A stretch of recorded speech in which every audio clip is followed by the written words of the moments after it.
So it's great. Okay, we're starting Mark 15 this morning. We're finishing Mark, which I'm sad about. I always get sad when we get to the end of these whole big sections because I think, oh, I've loved Mark all summer long. You can go back and read it anytime you like, Jim. I just forget that. So we're going to look at 15 and 16. I know, it's just dumb. We're going to look at 15. We're going to look at the crucifixion of Jesus. As I read it through again, and for many of us, it's a very familiar account. I mean, we know what goes on. It's not like it's lost on us. If nothing else, at least we force ourselves to go back through it every Easter and remember the events. And even in a shorter sense, almost monthly when we do communion, we go through and we remind ourselves. So the sequence of it, what happens, and the chief players, all that stuff is just really not that new. And so but doggone it, I'm reading it again, and I got stuck. I got stuck at this one point. And I'll show you the point that I got stuck at, because this is what God does. He shows you things. So we're in chapter 15, if you want to follow with this, and I call this the ransom of the king, because this is really a ransom story where we are ransomed, not the king himself. But the thing that caught my attention was this scene near the end. You have the Roman centurion, right, who's standing at the cross, and Jesus dies. And here's what happens. It happens in verse 39 of chapter 15. When the centurion who was standing right in front of him saw the way he breathed his last, he said, and this is a very famous line, "Truly this man was the Son of God."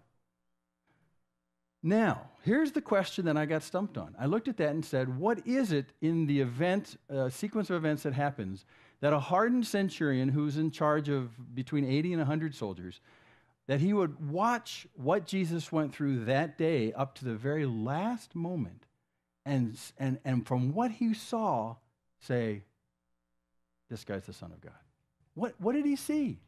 Have you ever wondered that? Because I sat there and I pushed my Bible back for a second and I thought, what did he see that as he watched this, he realized that this was an innocent man and that he was indeed the Son of God? What's that? He quit breathing. Yeah, he died right there. And it's at the moment he died. So what I decided to do for us and for me is to go back and let God speak to us through the Scripture and look at the whole account coming up to this and ask ourselves that if you were like this centurion, if you were watching the whole events unfolding that day, what is it as you watch Jesus go through this that your opinion might change from, for instance, speculatively, maybe he thought that Jesus was just some kind of rabble-rouser. He caused lack of peace. Rome likes peace. This religious rabble-rouser itinerant preacher, he's just it's a pain to Rome. We need to put him down. And then something switched from that to, wait a second, this is the Son of God. What would you see as the events transpire? So that's what I'm going to do today. We're just going to go through the events slowly. You know them really well. And I want you to do this. This is your one assignment for the morning. As you watch Jesus, what changes your mind about who this guy is? Just a harmless rabble-rouser or the Son of God? And what triggers you to that? Okay, so turn on your observation powers, and here we go. We're going to look at this slowly. We're going to go through it a little bit more slowly and see if we can pick up some clues. Okay, so we start in chapter 15, verse 1. Now, early in the morning, the chief priests with the elders and scribes and the whole council immediately held a consultation, and binding Jesus, they led him away and delivered him to Pilate. Now, if you recall the events just prior to this, Jesus was arrested in the garden, right, late that night, the night before. It was dark. It was after dinner. And so all night long, Jesus has been up with these guys, and they've been having these sort of kangaroo courts. And now they finally figure out, come morning, that what they need to do, since they have enough evidence for themselves to condemn them, what they would like to do is just put Jesus to death. The problem is that during Roman occupation, the occupied people did not have the permission of Rome to have capital punishment. So if they felt that Jesus was due death, and they did, if you read earlier, because he blasphemed, he actually claimed to be equal with God. Ooh. So he blasphemed, they can't do it. So who do they go to see if they can get this sentence carried out? Rome, to Pilate himself. So they're coming to get an execution going. That's why they're doing this. So they're coming to do that. They had this consultation. Now you have to understand, this is not just a few influential leaders of the religious sect. We're talking about the elders, the scribes, the whole council. For the first time in the history of Jerusalem, maybe for hundreds of years, all the ruling people agree on one thing. Jesus has to go. So they come to Pilate to do this. They bring him to Pilate, And they deliver him to him. Now, Pilate's quite interested in this guy because his only interest from Rome's perspective, Caesar's perspective, is that he keeps peace. These people are already occupied. Let's just make sure they keep peace. And if I can keep peace somehow by either sparing this man or killing this man, that's what I'll do. Keeping peace is what it's all about. So let's see if we can keep peace. So he interviews him in this particular moment. And he says in verse 2, Pilate questioned him, "So, are you the king of the Jews?" Now, how did he know about this claim? King of the Jews. Sure, everybody has already talked about it. It's already reached. Okay, that's exactly right. And we have to speculate here a little bit, but it's very likely that when the whole council came to Pilate, and Pilate says, "What's the problem?" they would say, "He claims to be a king of the Jews." And remember, from some other places, we know that there was really only one king, and that's Caesar. So we have a sovereignty issue. So they probably came straight to Pilate and said, short answer is he claims to be king of the Jews. You can't have that. You can't have a king of the Jews and have King Caesar. That's a problem. So are you the king of the Jews? So he just asks them straight up, are you who they say you are, or are they lying about you? Are they just saying this to trump this up? And at this point, I'm sure that Pilate is ready to hear Jesus say, "Well, now listen, Mr. Pilate, I respect your area and all that kind of stuff, but, some of these things got blown out of proportion. I talk about God, but I'm just no king." I think that's what Pilate's expecting to hear, because he knows that Jesus is on the brink of dying if this goes the wrong way. He could very easily say, "It's trumped up. We have a disagreement. Just leave it to us and we'll sort it out." Okay, that's what he's hoping. But what does Jesus say? "Yep, it is as you say." It's an idiom of saying exactly true. It's yes, that's what it is. It's like if you said something to someone and they'd say, "Hey, Peach Days was great yesterday," and you'd say, "You said it." You said it. It's what it is. That's idiomatically saying, yes, exactly true. Well, now what's Pilate going to do? He's stuck. He really is stuck. If this guy claims to be a competitor to Caesar in the sovereignty over the Jews, then he's somewhat compelled to follow through and make sure that we don't have two kings that are trying to vie for the same people. So now we really do have a real problem. Well, from the outside, the chief priests began to accuse him harshly. So they're not actually in the room. We know that for sure from the other accounts. But they continue to scream, "Yeah, but he's on!" And the harshly part in Greek really means that part of it is made up. It's deliberately made to tear down who Jesus is. So more than just the accusation of being the king of the Jews, they start to hurl in some other stuff. "Yeah, well, not only that, he's..." Okay? Well, now Pilate's got more evidence that's coming over his threshold, and he's got to deal with that. So the interview continues. Pilate questioned him again, saying, "Don't you answer? See how many charges they bring against you? Not just king of the Jews, but other stuff that I think Pilate knows that if Jesus just kind of took a couple steps back, he could diffuse it." So what does Jesus say in response to all these other charges?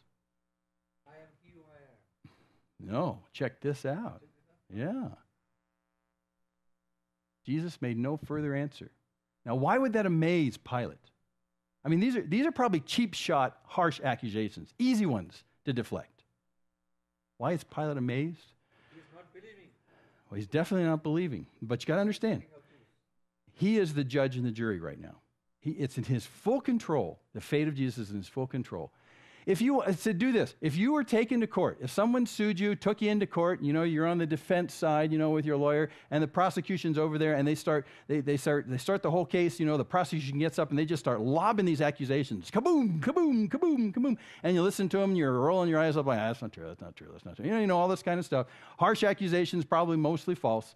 And then they get to the end of the prosecution phase, and then the judge says, "Okay, the prosecution rests, okay, counsel for the defense, you can do your thing." And your counselor gets up, your lawyer gets up and says, "We got nothing to say." Shaboom. What does this say to the judge and jury about all the accusations? Silence implies consent.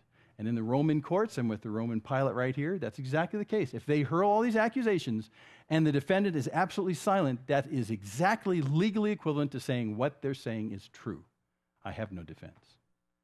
That's why Pilate's amazed. Jesus could very well have worked his way out of this situation, but instead decides to not even defend himself. Now, why would he do that? Because he knew his fate. Bible predicts it. And I think those are good shots. Probably true. Probably true. And remember, just a couple weeks ago, we were watching Jesus in a no-win scenario, 2 no-win scenarios, where they had these calculated arguments that they know would paint Jesus into a corner. We've got him. He has no way. If he says yes, he's wrong. If he says no, he's wrong. And we see his answers, render unto Caesar the things that are Caesar's. And they were amazed, right? If Jesus can get out of those, he can get out of this. And these are cheap shot, harsh accusations. He can get out of this. So Pilate is saying, what's wrong with this guy? Why won't he defend himself? I don't get it. I don't get it. Let's push on. Verse 6. Now, at the feast, he used to release for them any one prisoner whom they requested. And the man named Barabbas had been imprisoned with the insurrectionists who had committed murder in the insurrection. So the crowd went up and began Pilate asking him to do as he had been accustomed to do for them. So here we are, we're at this wonderful celebration yearly in Israel, and the Roman governor decides to do something very charitable and to release whoever the crowds ask. And so here's this guy, Barabbas. Now, he's an insurrectionist, is what the Greek implies here, which means that he's kind of a revolutionary. He's kind of like a Castro, in a sense. He's coming through and he's saying, we're going to free all the people from Rome. We're insurrectionists. Everyone, let's get all whipped up. We hate Rome. Woo, we hate Rome. An insurrectionist, and raised the insurrection. And as part of the insurrection, some people died. And so that's why he's in jail right now. That's why he's going to be killed as well. So here's Barabbas, who's in jail. And so Pilate is standing there thinking, well, now if I give them an offer, surely they're going to ask for, Barabbas. He's a popular hero. He's a champion of the underdog. He's going to come in, and he's really not too much threat to us as Rome. He's an insurrectionist, but that's probably who they're going to ask for, Barabbas. And sure enough, the people come up to him. Last verse right there. They come up to him and say, "Okay, we're ready. We're ready for your deal. Release somebody." Well, now Pilate's thinking, well, I got this Barabbas guy, and I got this Jesus guy who I'm dealing with right now.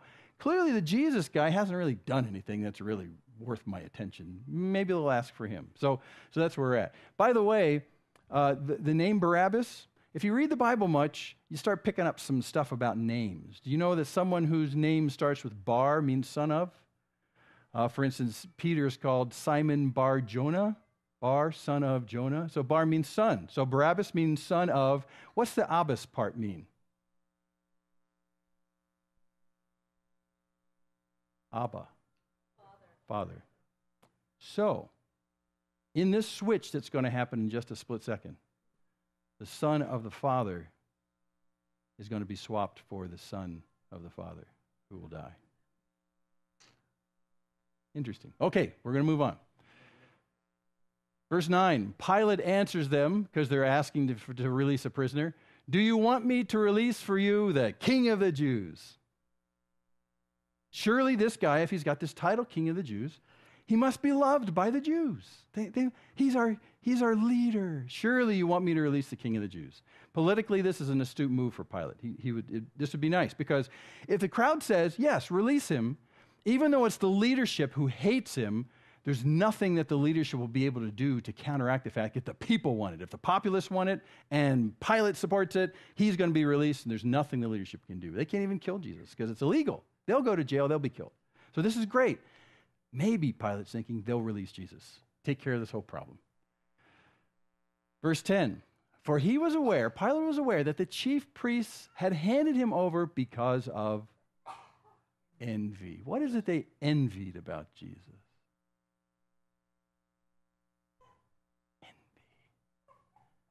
Because he was a leader.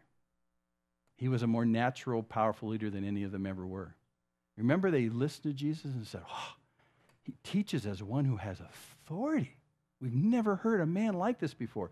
Jesus wandered around the northern parts of Israel and Galilee, and then down into Jerusalem and even out in Perea, and people would flock to him. There would be hundreds of people.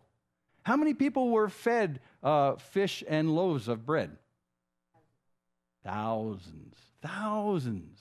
He was a threat to the leadership of the Jews, But they envied his ability to be able to do this. They envied John the Baptist as well. I mean, there was some kind of natural thing that was going on. These were religious men, and Jesus particularly was a religious man. He would stand up in the courtyard at the temple and teach, and the best of the Pharisees and the Sadducees would come and try and debate him, and they couldn't debate him, and people would go, woohoo, that's our man right there, you know? So he was a natural leader. They envied the fact that Jesus somehow brought people to himself. And that's what they thought their job was. They envied him. So Pilate knew this. Pilate knew really the conflict going on right here is the fact that you have these religious leaders who envy the fact that Jesus seems to be doing everything right. He's naturally attractive. He speaks with authority.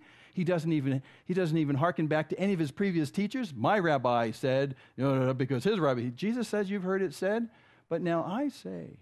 See, he was breaking all the rules, and he was being attractive to the people. And actually, they knew that if they let this go on too long, their association with the religious leadership would decline to nothing, and their association with Jesus would be everything. And in fact, that's really true. It would have. They needed to nip this in the bud. So Pilate knew this. Pilate knew it was really something between the leadership and Jesus. It's not between the people and Jesus. So if I can get the people to say, we want Jesus released, it's going to work. So we'll go that way. The chief priests stirred up the crowd to ask him to release Barabbas for them instead. So these religious leaders are smart. They realize that if Pilate appeals to the people and the people say release Jesus, because he's a popular guy, I mean, people liked him, they won't have a say. So they worked around the back, and they worked the crowd and say, if someone asks you who to release, say Barabbas. Say Barabbas. I know where you live. Right? So they got the whole crowd to say Barabbas. In fact, they probably got more people to say Barabbas than they got to say Jesus, because Jesus is in jail right now. He's been apprehended. So they do an end around, they appeal to the crowd, and they've got them all set to cry out for Barabbas instead. Verse 12, so answering again, Pilate said to them, then what shall I do with him whom you call the King of the Jews?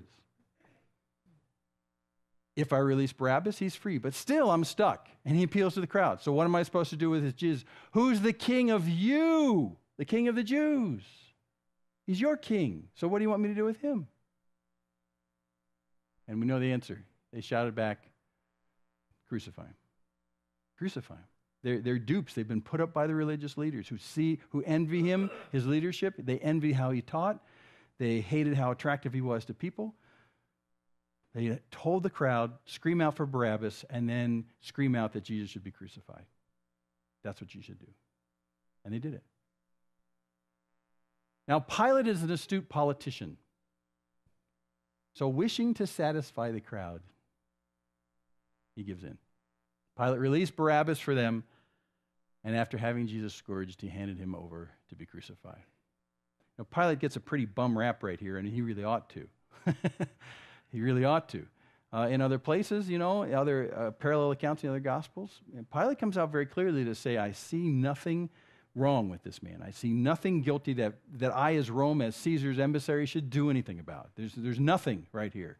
I wash my hands of this whole affair, basically, which is his way of saying, I don't agree with what you're doing with him, but his blood's not on my hands, his blood's on your hands, because you forced my hand, and I'm going to let him be killed because you want it.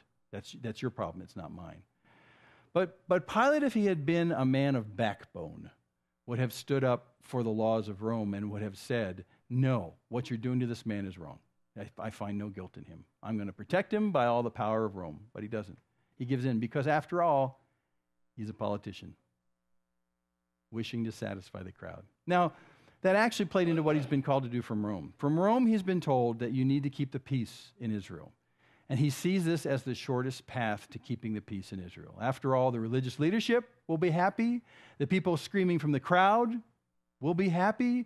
I'll say yes to all the demands. Everyone will be happy. It'll just be wonderful. Peace comes back. And yet, if he could look forward decades from here and see the unrest that would happen as this movement of the followers of Jesus started to blossom, he would not have done what he did. Because it started a movement that never stopped. It actually took over Rome itself. By the way, just as a PS as we go along, do you know that for years and years and years, archaeologists looked at this passage and said, Pilate seems to be a pretty important guy. But we don't find any archaeological evidence of a governor or a procurator in Israel by the name of Pilate. So we think, the archaeologists would say, we think that Pilate's a purely made-up guy. If he's this important, we should see his name written somewhere, don't you think? This went on for years and years and years and years until the early 60s. And in the early 1960s, someone checked me, I think it was 61 or 62, they were doing some excavations up in Caesarea, which is up on the coast. It's actually the biggest Roman center in Israel at the time. And they're going through the old theater that's there. It's a big round amphitheater kind of thing.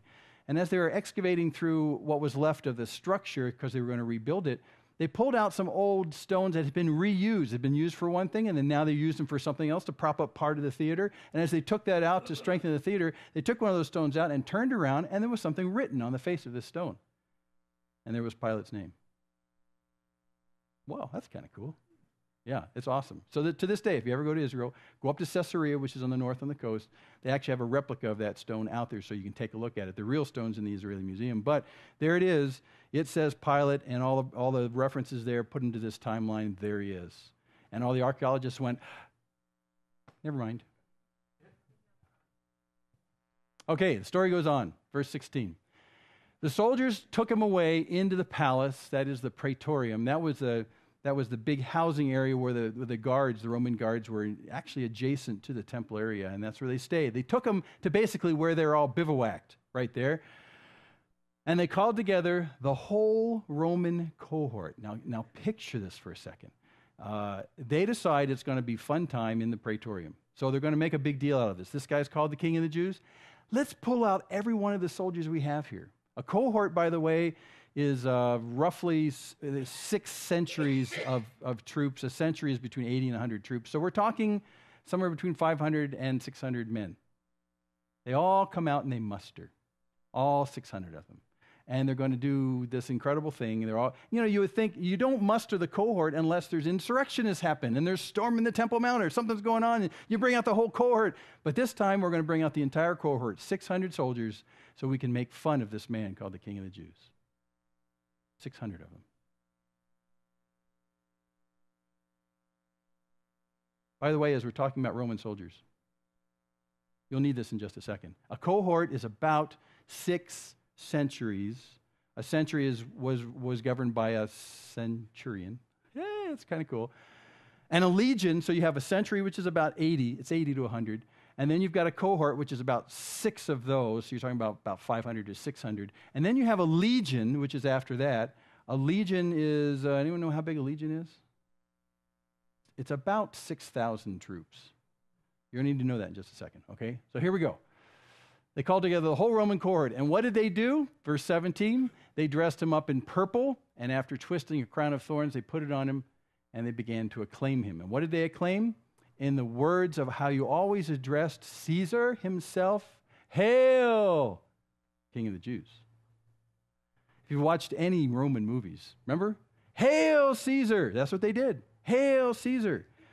When Hitler became the Kaiser replacement in Germany, Heil Hitler. It's the same address. Hail Caesar. Hail this King of the Jews. So they mocked this term that they used for the Caesar himself, and they stood him out there on this big broad area with 600 soldiers in unison saying, "Hail, King of the Jews!" Ha ha ha ha.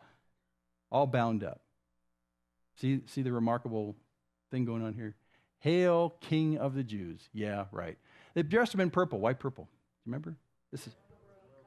You guys are good. Yeah.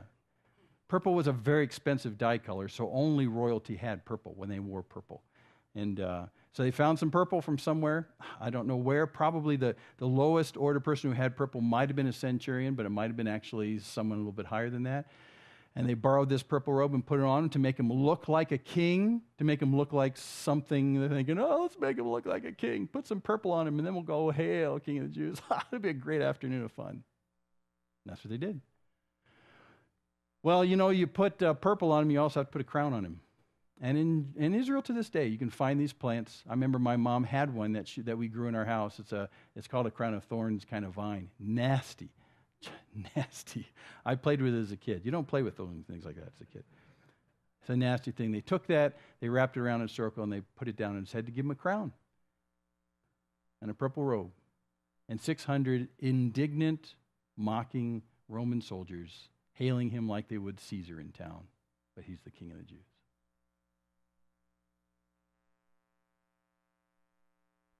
They kept beating his head with a reed, that means a stick, and spitting on him, and kneeling and bowing before him, as if it wasn't enough for 600 soldiers to out there and say, "Hail, King of the Jews!" Ha ha ha.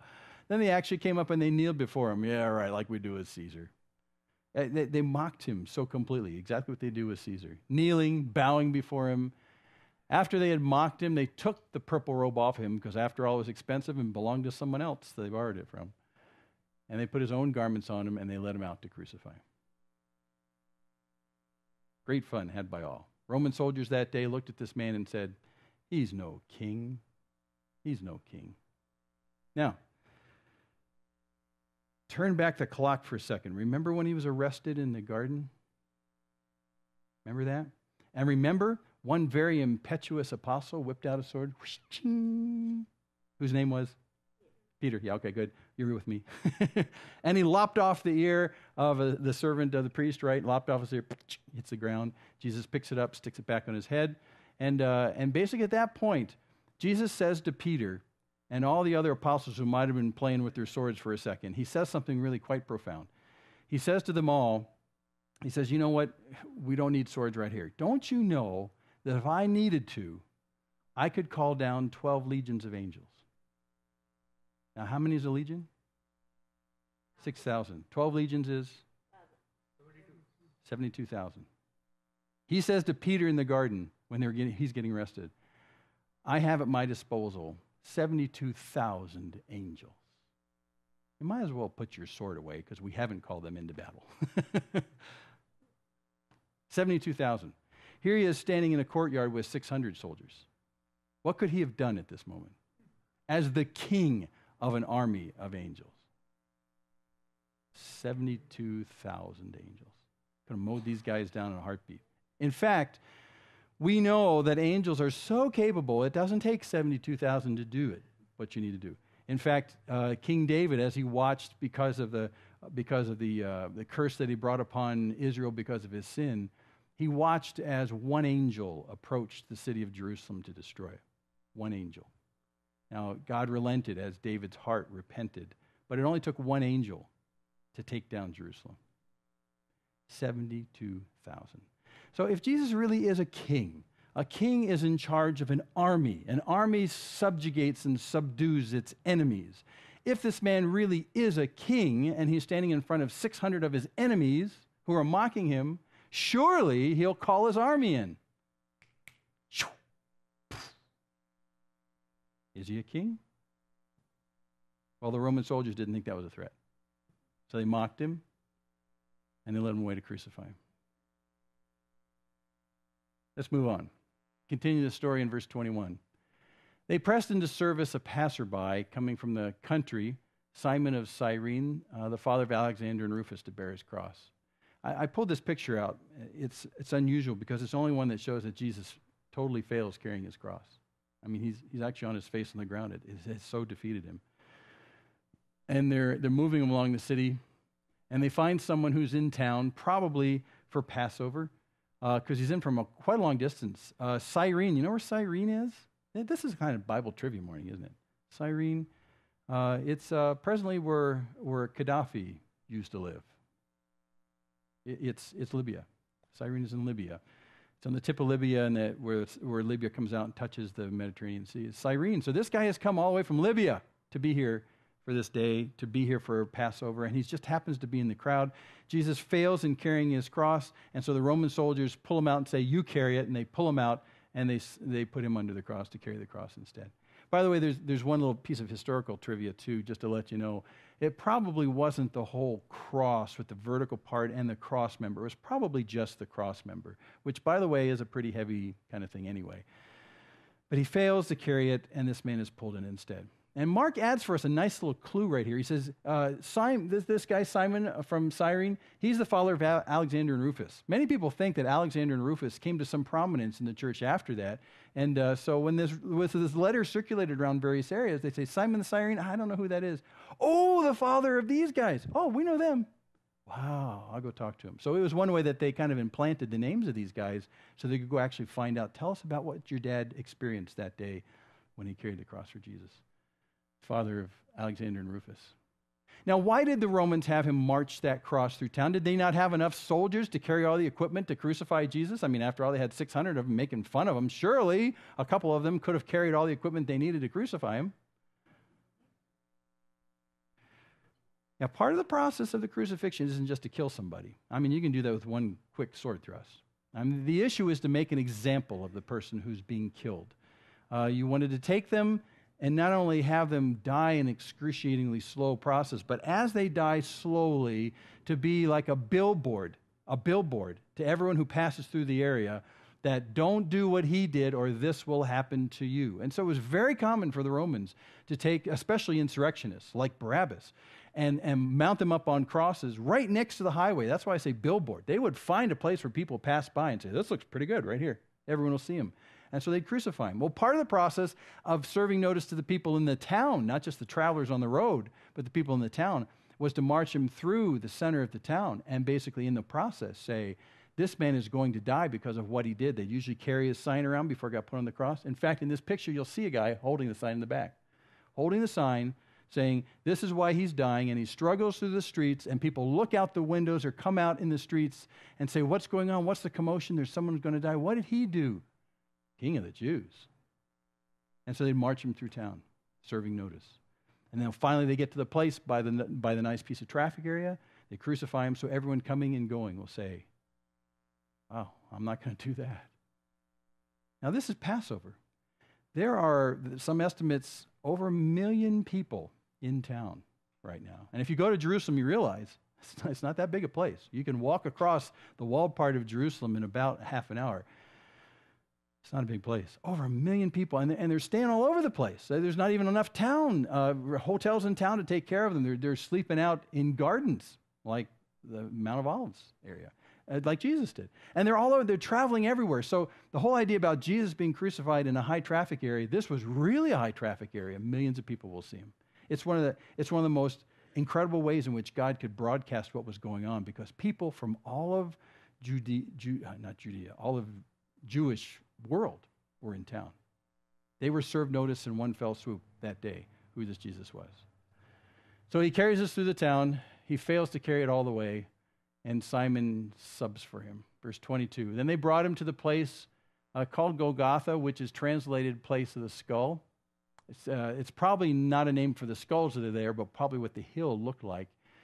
And they tried to give him wine mixed with myrrh, but he didn't take it. That's a sedative. It's a drug is what it is to kind of lessen the pain. But he wouldn't take that.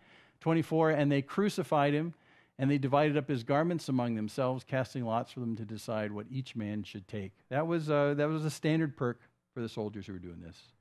After all, he's not going to need his clothes anymore. So we're the ones that are taking care of crucifying him. We're going to take him. Who gets him? Well, let's throw some dice and see who wins. And whoever wins gets him.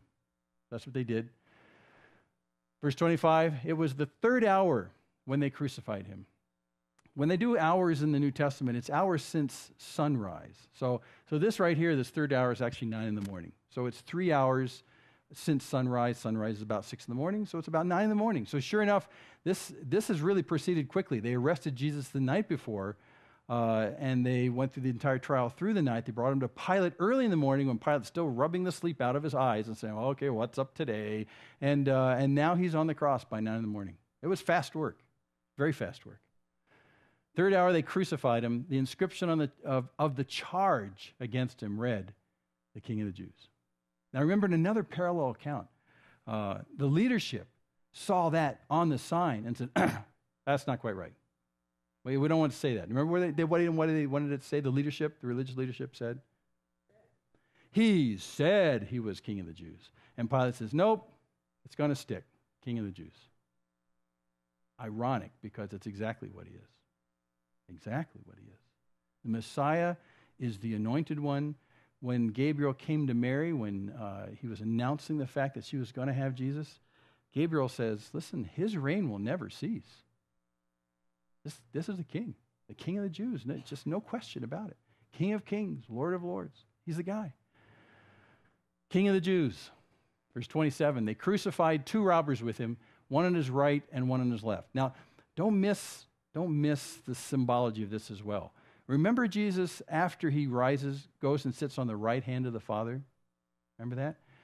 When you see a throne room with kings, especially during those ancient times, you would have the center throne, the highest seat in an entire room. That's where the king sat. And then he would often have a seat to the right, which is a little bit lower, and a seat on the left, which is a little bit lower still. But you could see the power structure based on the seating. So in a way, this is saying, here is the king of the Jews with his right hand and left hand men being thieves. It's the irony of the situation. He was, Scripture says, was fulfilled. He was numbered with transgressors. Those passing by were hurling abuse at him, wagging their heads and saying, "Ha! You who are going to destroy the temple and rebuild it in 3 days. Save yourself. Come down from the cross." Now, to be truthful, he didn't say that, did he? He said something close to that, but they twisted it around. This picture that's above here is actually what you'll see if you go to Israel today. It's those stones that are in a pile of rubble. Those are the ones that got actually pushed off the Temple Mount area during the time of 70 A.D., when the troops, Titus, came through, and they took some of the stones, I was telling you, and actually pushed them off the temple area down about 2 stories. They hit the ground, and they hit actually a paved road that was at the bottom of that wall, buckled the stones underneath it. They excavated this in the last 15 years, and sure enough, there's the stones that got pushed. You can actually trace those stones as having come from the temple area on top. So they excavated them, took the dirt off, and they didn't move a single one. This is exactly what it looked like 70 A.D. when Titus' soldiers pushed it off the top and hit the ground. The pavement underneath it is all buckled like this under the stones.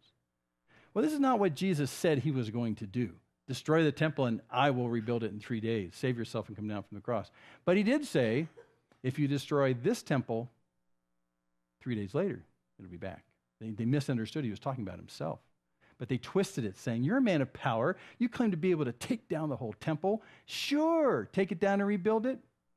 Show us something hot right now. And Jesus' response to this was nothing. Silence. Verse 31. In the same way, the chief priests also, along with the scribes, were mocking him among themselves. And I got to this point, and I thought, why don't they just leave well enough alone? I mean, they got the guy crucified. They won, right? I mean, they got Pilate to kind of go with the whole program. Now Jesus is being killed. Why are they rubbing it in so much? Well, because they clearly hate the guy. And now that he's in a compromised, weakened position, they're just gonna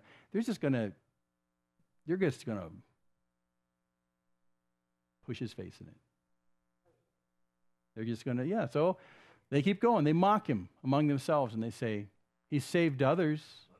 He cannot save himself. Let this Messiah, the anointed one, the King of Israel, now come down from the cross so that we may see and believe.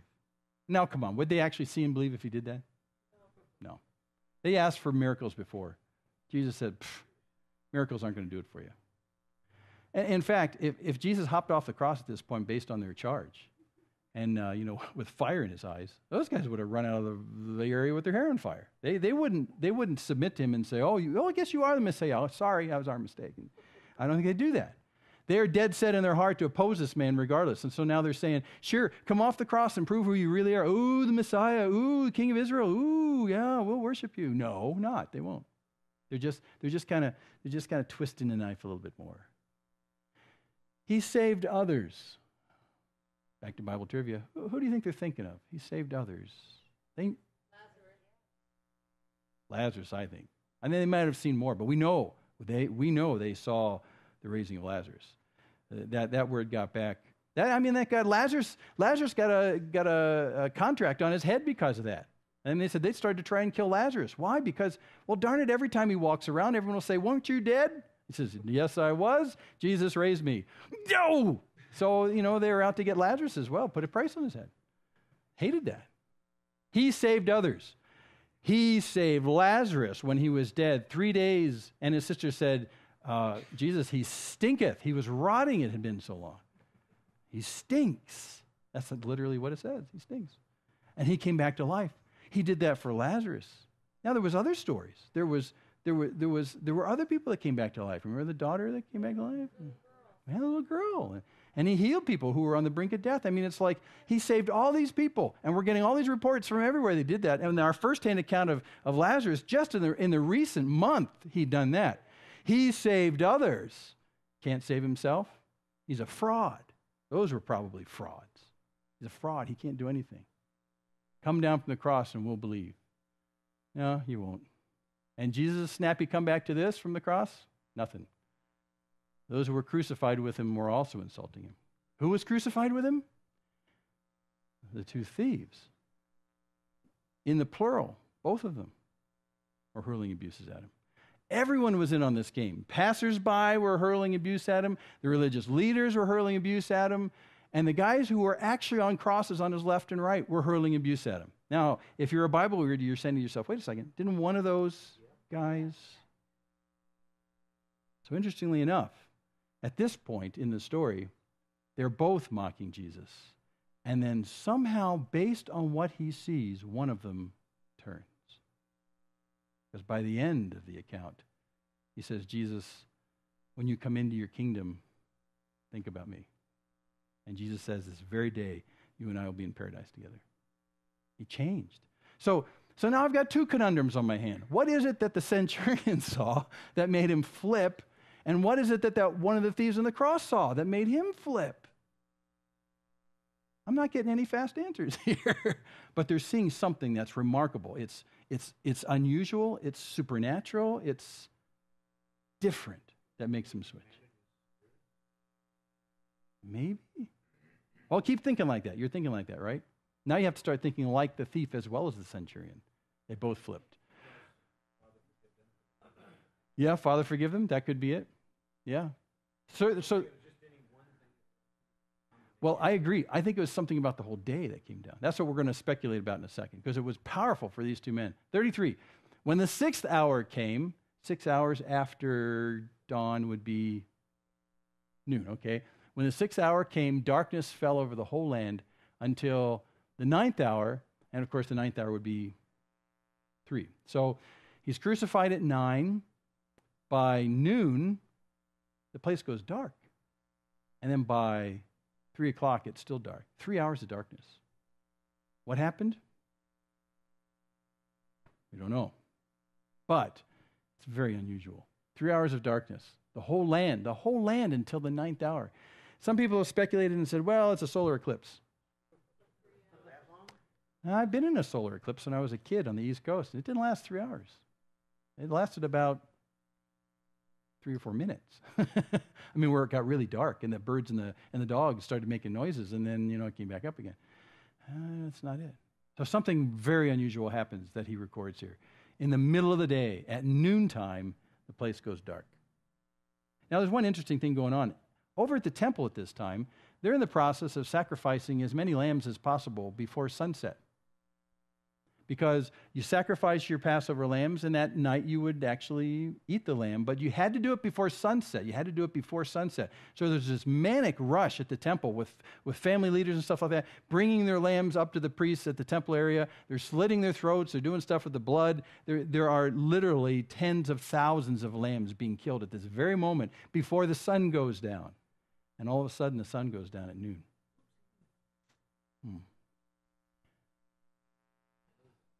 At the 9th hour, Jesus cried out with a loud voice, Eloi, Eloi, lama sabachthani, which means, my God, why have you forsaken me?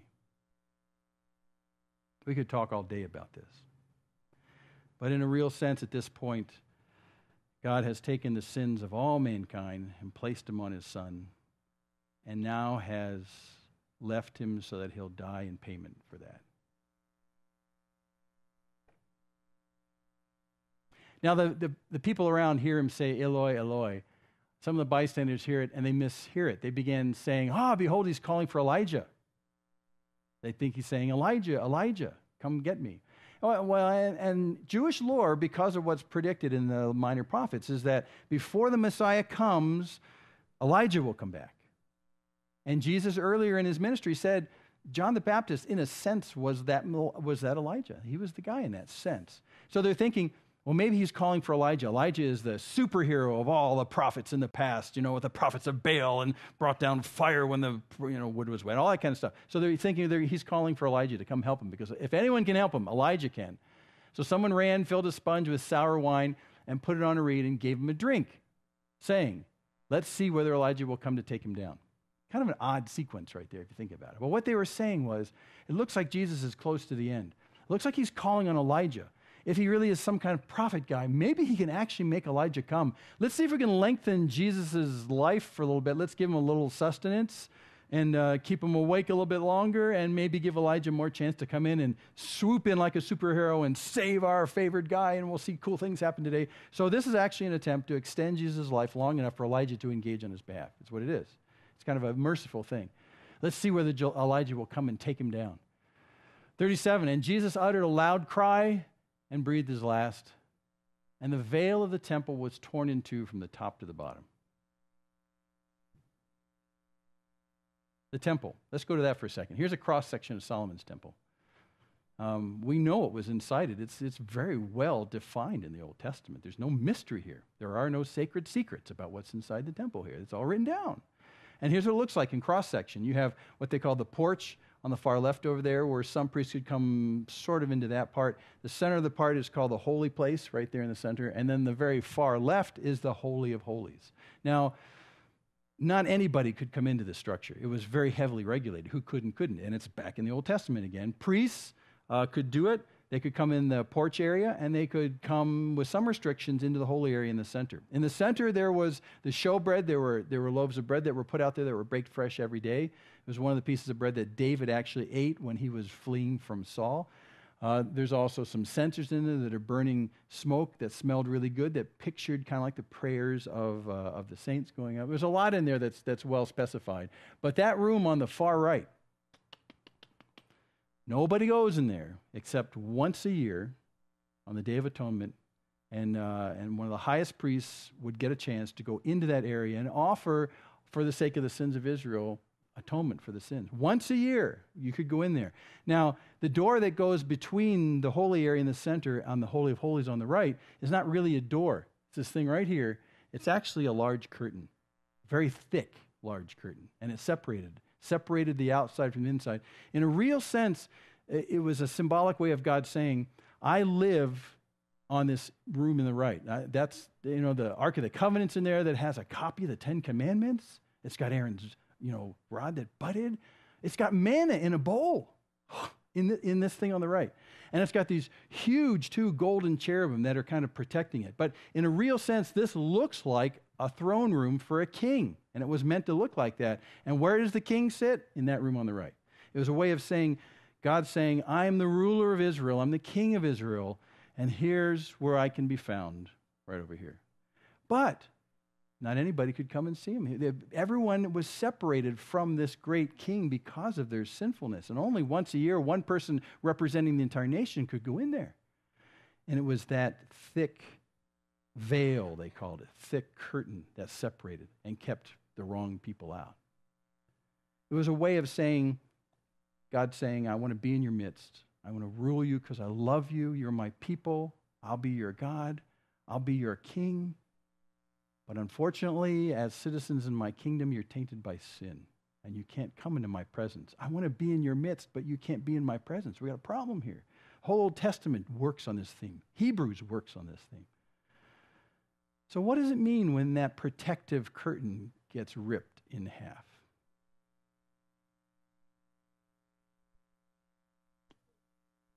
The way into the presence of God has been opened. Somebody opened the door and left it open deliberately so that now we can be in the presence of God and know him and love him. Curtain's gone. But remember, the curtain was there because of our sin, because no one who's sinful can stand in the presence of God and live. How are we going to take care of the problem of sin? Did God just say, well, never mind, sin's no big deal anymore, and he rips the veil? No, sin's still an issue. God is as just as he is loving.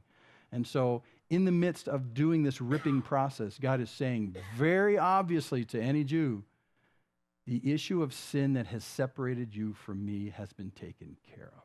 And now God and man can know one another. The issue of sin has been taken care of. If you don't believe me, read the book of Hebrews. That's what most of it's all about. Jesus is the one who paved the way for us to go into there. So when Jesus utters a loud cry, he breathes his last. At that moment, God, in a very real sense, says, the problem of sin has been taken care of. If you draw near to me, I'll draw near to you. We can have fellowship. It was horrifying for the priests.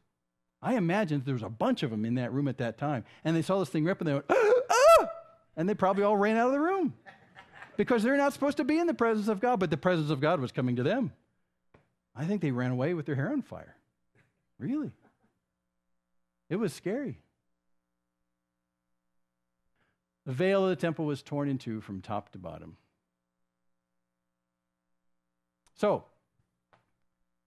I'm going to stop our narrative right here. And still I ask myself, I don't get it. I didn't answer my questions. What is it that they saw about what Jesus went through that changed their minds about who he was? We read the whole thing. There's only a few additions from the other parallel accounts of other things that happened. I mentioned them in passing. What is it they saw about Jesus that they went, oh my gosh, he's the real thing? I think God opened their eyes. Yeah, for real. It really did.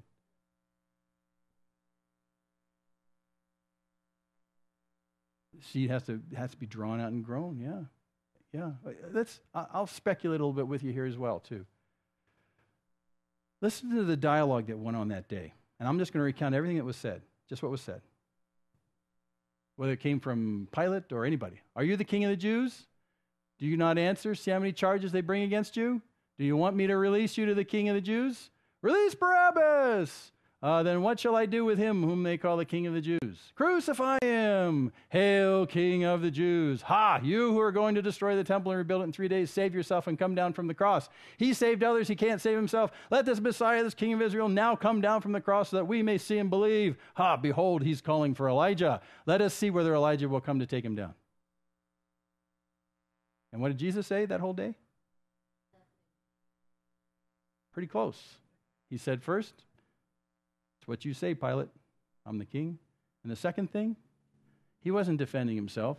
The one thing he said, he called out about the fact that his relationship with the Father somehow was disrupted that day. He didn't care about what people were saying. Time after time after time, accusations come to Jesus, and he chooses not to defend himself. And it dawned on me, that's what changed their thinking. I mean, think about that. When someone is wrongly accused and that wrong accusal is taking them to their death, what do you and I naturally do? You're lying. It's not true. What you're saying is not true. They're hurling abuse at me and scorn, and all this is untrue, and I'm dying for it. No, it's not true. I'm innocent. I'm an innocent man. This is all wrong. But interestingly enough, almost everything they accuse him of, in an ironic sense, is true. And he just takes it. He could have, at any moment in time, stopped the progress of things. And because of his silence, he's telling everybody, this is going exactly as it should go. I'm not going to stop it. This is exactly right. It's true. Yeah, Hank, what do you think? His authority didn't. Priests were afraid of him because of his authority in preaching. Yeah. But it wasn't his preaching or his teaching. It was Christ. Who he himself was. Yeah. Yeah. I'm with you, man. That's where I came to, too. There's something about the authority. It doesn't need to defend itself. It's there. And only a real king would submit to that. I have the authority. In a real sense, he doesn't grovel. He doesn't defend himself against false accusations because he is who he is. He is the king of the Jews. And he's dying because of it. And I think the way that he went through that and didn't lash back when people lashed at him. I think that whole process, I think the centurion and even the guy on the cross who was hurling abuse at him says, that's not right. He's not protecting himself. He's not defending himself. Why would he do that? Well, because for Jesus, it's not because he's not capable. We've seen what he can do in public. It's because This is what he wants to have happen. With purposefulness, Jesus went into the crucifixion, and with purposefulness did not want to disrupt it. And with purposefulness, as the king said, I must die today so that others might live. And I think for them, they realized, that's nuts. That's Jesus. He's either not who he says he is, or he actually is the King of the Jews. By the way, Isaiah, centuries before, said that this was going to happen. Isaiah 53, he was oppressed, he was afflicted, yet he didn't open his mouth. Like a lamb that's led to slaughter, and like a sheep that's silent before its shearers, so he did not open his mouth. And because of that, the Lamb of God paid the price for us so that we can be members of his kingdom and be part of his family. And that was the purpose of the king that day, not to defend himself, not to correct the wrong accusations, although he could have done that, not to bring down 72,000 angels and prove that he really is in charge of an army. It was, in a real sense, the most powerful thing he could have done for all of mankind, which was to purposefully die on our behalf. And they saw that. They saw that he actually was going with the program. No one goes with the program when you're being accused and you're dying because of it, unless there's something bigger going on. C.S. Lewis alluded to it in The Lion, Witch, and the Wardrobe. Remember when the lion's killed? And remember the explanation afterwards about the queen didn't know about the greater magic? There's something bigger going on than just a whole bunch of religious leaders who are miffed at this guy who seems to have more sway with people than we do. There's more going on than that. There's more going on than just Pilate who's trying to preserve peace and says yes to everybody so he can get it. There's more going on than that. There's a much bigger picture that's going down. And if you read Isaiah 53, you find out it's because our iniquities were laid on him. We thought he was chastised for what he did, but it's not true. He went through this because of us. And it was the silence throughout the entire process that said, I agree with this process. Jesus voluntarily died, and that's what's lost on a lot of people. He could have changed the whole process of the thing, but he didn't. And in his silence, he said, this is necessary. In fact, that's what he also said to Peter when Peter drew his sword. He says, listen, it's got to go down the way it's got to go down. It's got to happen the way it's predicted. This has got to happen today. Sure, I could call in 72,000 angels, but that's not the point. The point is there's a much more powerful thing going on, the subtext of which most of these people have no clue about, that today if we fail at that, millions, billions of people won't find salvation. We got to go through with this today. Put your sword away. We have to go through with it. So there was one last word that I didn't talk about that was said that day in that list, and the one we started with. Truly, this man was the Son of God.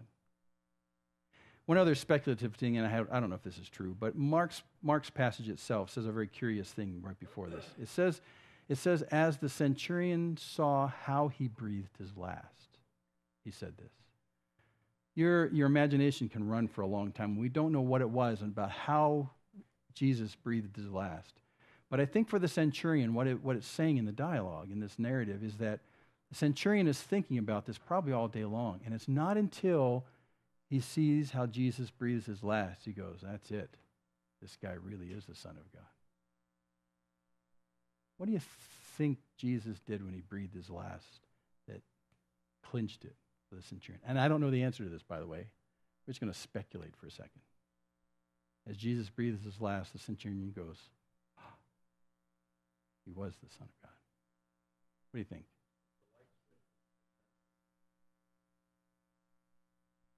He saw God?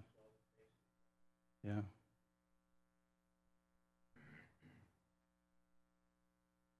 I think you're right. And that's something only God can do for you, by the way. It gives you that understanding. Yeah. His head would have been down like this and could have been beside him. Could have been looking in his eyes. None of the other gospels finished. Says it's finished. Yeah. Exactly. I think that probably was, it had never been seen. Yep. By a man. Yeah. And I'm glad you brought it. That's what I was hoping we'd bring up. Those are two lines that we don't have here that are key for the centurion. When someone who's being killed says it's finished, he's not just saying, I'm done for. He's saying, the word in Greek means I've accomplished it. We're done now. We're through. And now forgive them. They don't know what they're doing. That seems strangely purposeful. Oh, Scott's got his hand up.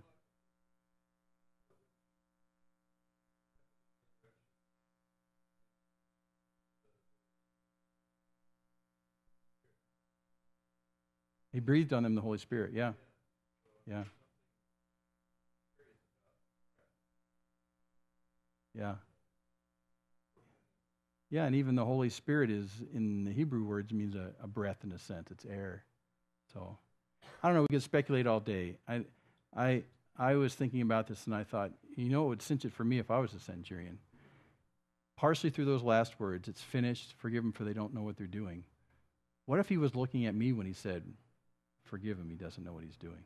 And it's finished, it's accomplished, it's done. Felt it in his soul and made eye contact. And then deliberately just relaxed and died. Because you have to understand, I know we're running a little long, but you have to understand what happens on the cross is it's an asphyxiation problem. Because of the way that you're hung out there, it's very hard for your diaphragm to work to bring in air and exhale air. So what you have to do is you have to push yourself up on your legs to do that. And so it's very visible. Those on the cross, you could tell if they're still alive because you would see them heaving like this for every breath. Not just a little chest action, but heaving. I've always wondered whether or not when he says it's finished, forgive them, they don't know what they're doing, he looks at the centurion in the eye and he just relaxes. Just deliberately lets go on purpose and dies. That would wreck me. Because of the purposefulness of it, again. He's doing this deliberately. Who would deliberately die unless, in some sense, he is exactly who he says he is? And what he said to Pilate in the parallel accounts, my kingdom's not of this world, and that world is coming. And this king will be king of that world.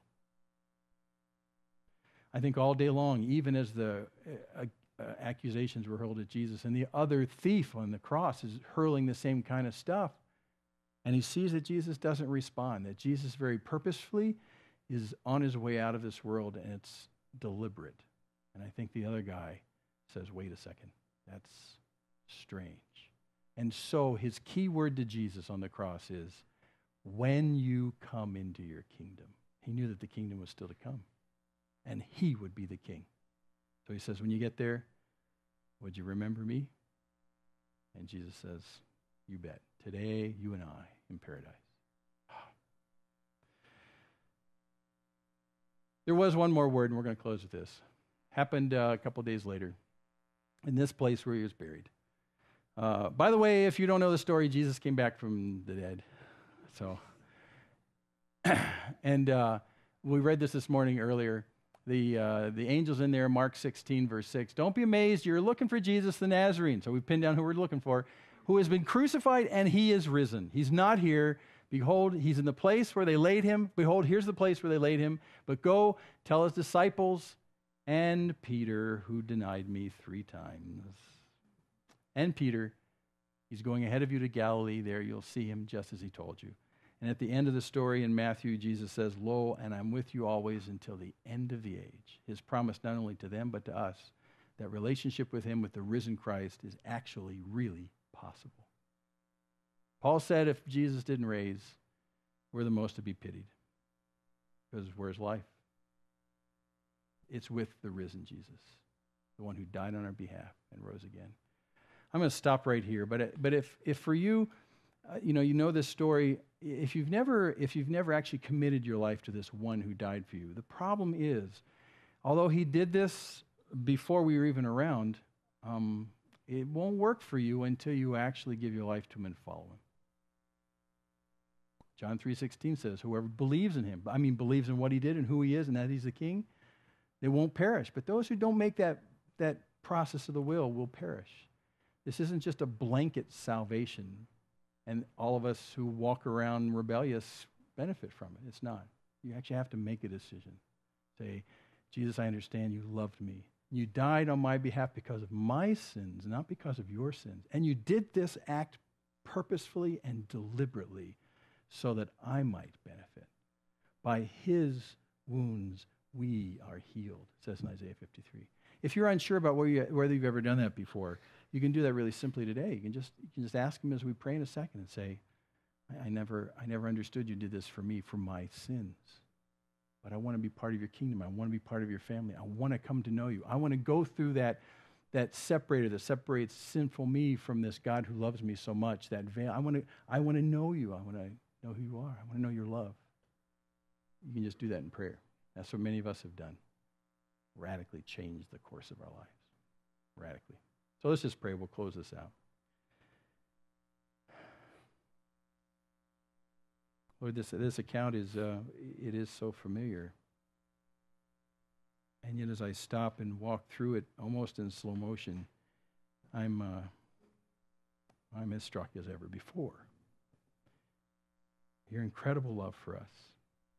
Your deliberateness of walking to that cross and allowing yourself to be handed into the hands of sinful men and to be crucified and die. And you never deserved that. It's not for what you did. It's for what I did, for what we all did. And because we know that God is as just as he is loving, you have, through the ultimate sacrifice, allowed us to come to know you face to face with our sins taken care of. And Lord, for those of us here that are not sure if they've ever given their lives to you, I pray you would knock on the door of their hearts, that you would, through your Spirit, give them an understanding of this tremendous price that was paid for us and for our own sin.